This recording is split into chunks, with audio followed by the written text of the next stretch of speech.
ایک اور سوال کس صاحب نے پوچھا ہے، بڑا مشکل ہے بھئی اس کی تفصیل میں جانا۔ انہوں نے لکھا ہے کہ شیعت کی اصل کیا ہے؟ زردشتیوں کا جو مذہب تھا نا، مجوسی تھے نا زردشتی، ان کے بھی فرقے تھے۔ زردشتیوں کے مذہب نے اسلام کا چولا پہنا تو شیعت ہو گئی، اتنی سی بات ہے بس۔ ایرانی جو تھے نا، قدیم جس مذہب پہ چلے آتے تھے، انہوں نے اسلام کو اس کے مطابق ڈھالنے کی کوشش کی تو شیعت پیدا ہوئی۔ انہوں نے زردشتیوں نے جو تصور دنیا کو دیا نا، یہ بڑا گہرا تاثر پڑا ہے۔ ایرانی چونکہ شاعر تھے، شاعری پہ بھروسہ کرتے تھے، عرب خود شاعر تھے۔ ہمارے ہاں ایک پورا طبقہ موجود ہے جو شاعری کرتا ہے، شعر لکھتے ہیں، پڑھتے ہیں، نصاب میں پڑھائے جاتے ہیں۔ زردشتیوں نے اپنی اصطلاحات بھی اسلام میں داخل کی اور وہ کامیاب رہے۔ زردشتیوں نے جب شیعت کا رنگ اختیار کیا تو انہوں نے اپنے لٹریچر میں اندرون خانہ اس کفر کو پھیلایا۔ مثلاً آپ ایرانی شاعری کو دیکھیں، ہمیشہ ایک پیر مغاں ہے اور ایک شیخ حرم ہے، یہ دونوں ایک دوسرے کے آمنے سامنے ہوتے ہیں۔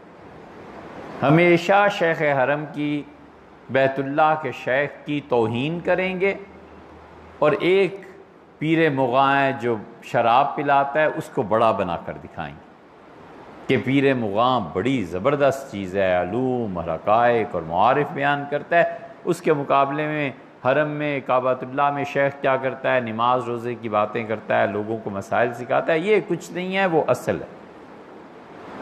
ہمیشہ یہ شاعری میں، لٹریچر میں ان کا اثر ہے۔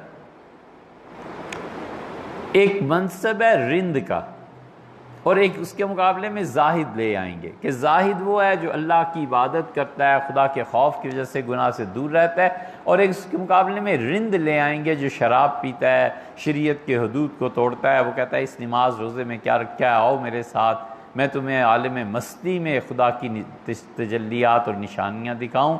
رند ہمیشہ کامیاب ہے اور زاہد ہمیشہ خراب۔ حافظ شیرازی میں بھی ہے، اردو شاعری میں بھی ہے، بہت جگہ ملے گا۔ زردشتیوں نے مستقل اس شاعری میں ایرانیوں کی، اور اس کا اثر ہندوستان میں آیا۔ پوری اردو شاعری آپ کو بھری ہوئی ملے گی، حتیٰ کہ علامہ اقبال کے ہاں ملے گا، وہ بھی اس سے نہیں نکلے، کوئی بھی نہیں نکل سکا، اس لیے کہ علامتیں قائم ہو گئی نا۔ ایک شیخ حرم ہے اور اس کے مقابلے میں ایک پیر مغاں ہے۔ چلو باہر کوئی ایک پیالہ پئیں، ایک سوٹا لگائیں، اور پھر اس کے بعد عالم مدہوشی میں چلے جائیں اور خدا کی عبادت کریں۔ یہ اردو شاعری ہے۔ آؤ ایک سجدہ کریں عالم مدہوشی میں۔ لوگ کہتے ہیں کہ ساغر کو خدا یاد نہیں، عالم مدہوشی چاہیے، ایک لمبی غفلت چاہیے، میں سے غرض شراب کس روح سیاہ کو ہے، ایک گونا بے خودی مجھے دن رات چاہیے، یہ غالب۔ اسی طرح بت اور خدا کا مقابلہ کریں گے کہ بت اچھا ہے، خدا کیا نظر ہی نہیں آتا، خدا سے دعا مانگو کچھ پتہ ہی نہیں چلتا۔ بت ہے، بت پہ جا کر دودھ چڑھاؤ، بت کو ہاتھ لگاؤ، اس کے پاؤں پکڑو، اس کے سامنے سجدہ کرو، تو کچھ نہ کچھ تو ہے نا، ظاہر میں نظر تو آتا ہے نا۔ وہاں تو کوئی صورت بھی، یہاں اللہ ہی اللہ ہے۔ سودا کہتے ہیں نا، یہاں تو کوئی صورت نظر آتی ہے بتوں کی، دیویوں کی، دل لگتا ہے، آدمی کچھ کہہ سن لیتا ہے، وہاں نہ کوئی صورت ہے، نہ کوئی حد ہے، نہ کوئی نظر آتا ہے، تو وہاں جائیں یا یہاں جائیں؟ ہمیشہ بت اور خدا کا مقابلہ کریں گے اور بت کو ترجیح دیں گے اور اللہ تعالیٰ کو معاذ اللہ استغفر اللہ اس کی توہین اور ایسے جملے کہیں۔ یہ پورا ایک فلسفہ ہے زردشتیوں کا، جو پھر اس کے بعد شیعت میں آیا، اور شیعت سے اردو شاعری میں، اور اسی وجہ سے یہ لوگ دین سے بہت بیزار ہوئے۔ صفویوں کے زمانے میں جب ایران میں اہل السنہ کا قتل عام کیا گیا، اور صفویوں کے دور میں جب ایرانیوں کو جبراً شیعہ بنایا گیا، اتنا بڑا خونی انقلاب غالباً عالم اسلام میں پھر نہیں آیا، نہ اس سے پہلے نہ اس کے بعد۔ 1500 سال کی تاریخ میں سب سے زیادہ قتل و غارت گری صفویوں نے کی ہے۔ کسی کو نماز پڑھتے بھی دیکھ لیا تو گردن اڑا دی، مار دی۔ یہ ایرانی اور یہ پاکستان میں اہل تشیع یہ بہت شور مچاتے ہیں، حرمین میں قبروں کو تباہ کر دیا، حرمین شریفین میں انقلاب وہابیوں کا آیا 1333 ہجری میں، یہ کیا۔ ہمارے ہاں بھی جلوس نکلتے رہتے ہیں، ان کے خلاف احتجاج کیا جائے، صحابہ اور اہل بیت کے مزار صحابہ کا بھی نام لیتے ہیں رضی اللہ عنہم دوبارہ بنائے جائیں۔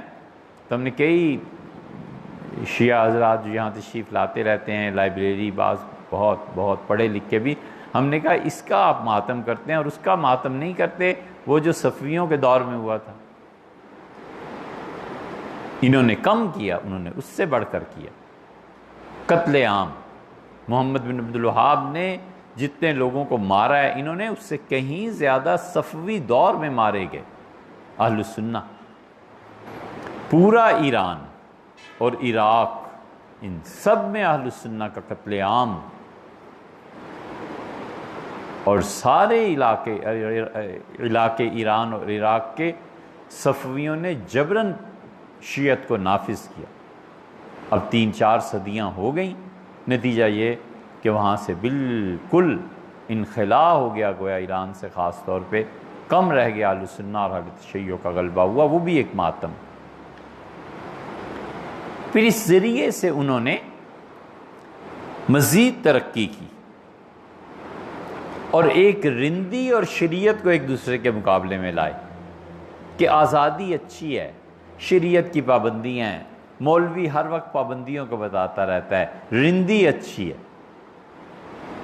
رندی اور زہد، علامہ اقبال نے بھی نظم لکھی ہے بانگ درا میں۔